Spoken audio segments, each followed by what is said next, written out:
कि जन दिन झारखंड के लोग झारखंड के भाषाएं पढ़े लगतो, झारखंड के भाषाएं लिखे लगतो, तो एखनी के तो हरवे पारवे नहीं। तो ना तोर भाषाएं वो लिखे देतो, ना तोर भाषाएं वो पढ़े देतो, ना तोर आगू बढ़े देतो। विनोद बाबू के कोई साथी अगर हो ना तो ओकरा पूछिया। विनोद बाबू हमेशा कहा कि झारखंड तो 2 दिन अलग कर देवो, तो आज को हमें 2 दिन झारखंड अलग कर देवो। लेकिन एक बात बताओ, झारखंड चले तो के? झारखंड तो हमें 2 दिन अलग कर देवो, लेकिन एक बात बताओ, झारखंड चले तो के? कहे कि तोर लोग वहां ना आओ, विधायक तो बन जेतो, विधायक तो तोनी बन जेबे, क्योंकि तोर लोग वोट दिए पड़तो।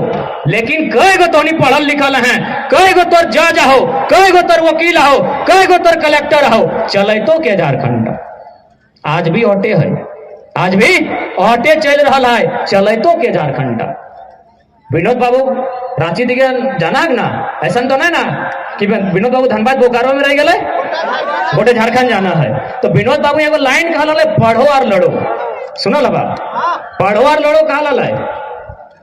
इधर पढ़े खूब पढ़ला, बेटा छो पढ़ला और बेटी छो भी, लेकिन जखन लड़क बाड़ी अले मुर्गा लड़ल थोन।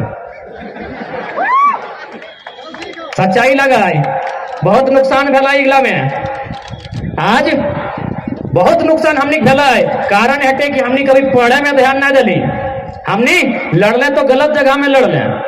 भाई भाई में एक बित्ता जमीन खातिर लड़ गए, गोतनी गोतनी गहना खातिर लड़ गए।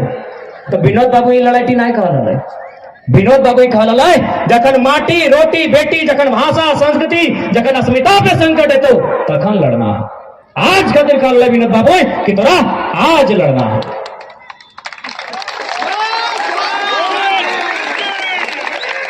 हमने देश के एक बहुत बड़ा महान विभूति जयपाल सिंह मुंडा में एगो लाइन कहा ला।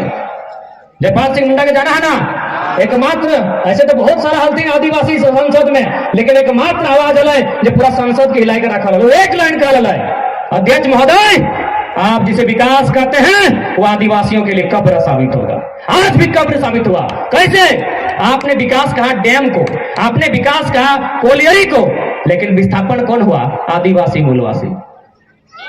आपने क्या कहा कि चांडिल डैम बना दिया, विकास हुआ, लेकिन मेरा हजारों घर बेघर हुआ, वो मेरे लिए कब्र साबित हुआ। 70 साल पहले जयपाल सिंह मुंडा ने कहा था कि आप जिसे विकास करते हैं वो हमारे लिए कब्रगाह साबित होगा। आज वही दर्द औटे दर्द लगा। और एक बात हम हमेशा अपने भाषण में कहते हैं कि हमको किसी व्यक्ति से भेद नहीं है, वो बिहार का रहे, चाहे यूपी का रहे, चाहे बंगाल का। हम अपने राज्य में आपकी भाषाओं को मान्यता नहीं देंगे, क्योंकि राज्य मेरे लिए बना है। हमारे भी 12 लाख लोग कोरोना काल में 12 लाख लोग, कोई तमिलनाडु से, कोई महाराष्ट्र से वापस आया। क्या हमारी भाषा वहां है? जब ना तो झारखंड चारागाह कहे, झारखंड चारागाह कहे, यह सरकार को बताना होगा। आज तमाम विधायकों से इस सत्र में केवल यही बात करनी होगी कि झारखंडी कौन है, पहचान कीजिए। फोकट में नहीं मिला है झारखंड, 88,000 लाखों शहादत के बाद झारखंड मिला है। लोग कहते हैं ना भाई भाई, अरे भाई भाई भाई का मतलब है पंजाब और हरियाणा का बंटवारा। हरियाणा ने अलग राज्य मांगा, पंजाब ने दे दिया। भाई भाई का मतलब होता है मध्य प्रदेश और छत्तीसगढ़ का बंटवारा। छत्तीसगढ़ ने अलग राज्य मांगा, मध्य प्रदेश ने दे दिया। झारखंड और बिहार भाई भाई अगर कहते हैं तो आप लोग मूर्ख नहीं, महामूर्ख हैं, क्योंकि हमने 88 साल लड़ा है। भाई भाई की बात नहीं कीजिएगा। एक गुलाम और एक गुलाम और मालिक की बात कीजिए। हमने 88 साल लड़ा है। भाई भाई वो नहीं होता है। एक भाई अधिकार मांगे, दूसरा दे दे, उसे भाई भाई कहते हैं। यहाँ भाई भाई जैसी कोई बात नहीं है। फिर भी हम सबका सम्मान करते हैं। हमने सबका सम्मान किया है। कैसे से कह देवो? एगो भीख मांगे वाला के कहिए तो भीख मांगे तो दुकान चल जो, कोई व्यापारी ही वो डूबी देते, कथी देता है? डूबी बुझा ना, कटोरी, हाँ डूबी भीख देता है। सेहो गायर देके भीख देता है। कोकरो गाँव जो वो सुपिया देता है, वो भोगता सुपिया देता है। और सूप मने की कि अरे भीख मांगे वाला तो हूं भरल रही है, तोरो कुछ नहीं घटता है, हमरो कुछ नहीं घटता है, सेटा लगे सूप के माने। तो हमें तो सबके लेके चलल है, हमें तो सबके लेके चलल है। अब एकर माने की हमार घर से हम तो भगेबे, माने झारखंड सबके, महाराष्ट्र लगे मराठी खातिर, गुजरात लगे गुजराती खातिर, बंगाल लगे बंगाली खातिर, बिहार लगे बिहारी खातिर, और झारखंड सबके की नहीं ना। एगो गाँव में कहावत है बुझवा, खासकर माई काकी जेठी गिला कि लेलवा बहु सबके भोजी, सुनल हा कि लेलवा बहु भैंसुरो भोजी ससुरो भोजी। तो अब नहीं वो लेला लगे चाहे सियान लगे, वो जकर भोजी तकरे भोजी। सैन्य झारखंड जकर लगे ओकरे झारखंड सबके ठिकाना ले लाइए।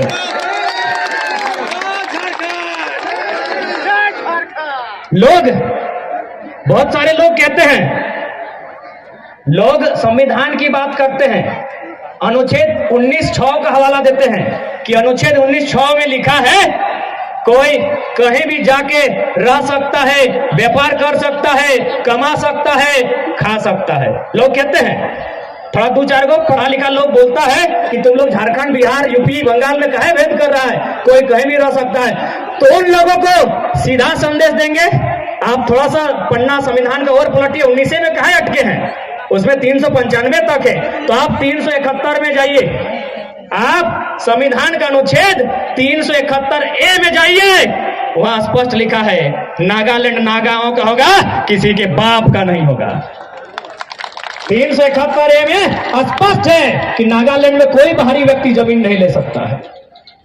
371B असम के लिए ऐसने करते करते तो जाके 10 गो आर्टिकल है जकर में वो राज्य में क्यों जमीन तक ठीक से नहीं ले सकल है। यहां तक कानून है कि अगर विधानसभा से पूछ के ओकरा कानून बनवे देते। यही नहीं, भारत एक संवैधानिक देश लगे, जे संविधान के उल्लंघन करते वो की कह लेते, देशद्रोही गद्दार कह लेते ना। तो अब तो हम लोग सीएनटी का बात करेंगे कि सीएनटी का जिसने भी उल्लंघन किया है, वो आईएएस रहे, आईपीएस रहे, चाहे मिनिस्टर रहे, चाहे जज रहे, वह देशद्रोही है, वह गद्दार है। क्योंकि संविधान अनुसूची 9 12 गो अनुसूची है, अनुसूची में परिवर्तन करने का साहस सब में नहीं है, उसके लिए बहुत बड़का प्रक्रिया है। 12 गो अनुसूची में एगो अनुसूची है 9, जिसमें भूमि का कानून है, कानून 284 गो है, कानून 284 गो है, जकर में जम्मू कश्मीर से लेकर तमिलनाडु तेलंगाना जितना राज्य, जितना केंद्र शासित राज्य है, सब के जिक्र है, जकर में कानून नंबर 209 है, और में कानून नंबर 209 है। और 209 कानून की गए पता हो, 46, 47, 48, 49 सीएनटी कानून लगाए, 71 ABC, 240, 41, 42 सीएनटी कानून अनुसूची 9 में है, जकर में 46 कह रहा है कि एक आदिवासी एसटी एससी ओबीसी का जमीन उसी का कौम का आदमी खरीद सकता है। तो आप बताइए, रांची में आदिवासी का जमीन गैर आदिवासी कैसे खरीदा? आप बताइए, संविधान की बात करने वाले, न्यायपालिका में बैठने वाले लोग बताइए, आईएएस आईपीएस देश को चलाने वाले आप बताइए, रांची में आदिवासियों की जमीन गैर आदिवासी कैसे खरीदा, जबकि वो कानून संविधान अनुसूची 9 में शामिल है। आप गद्दार हैं।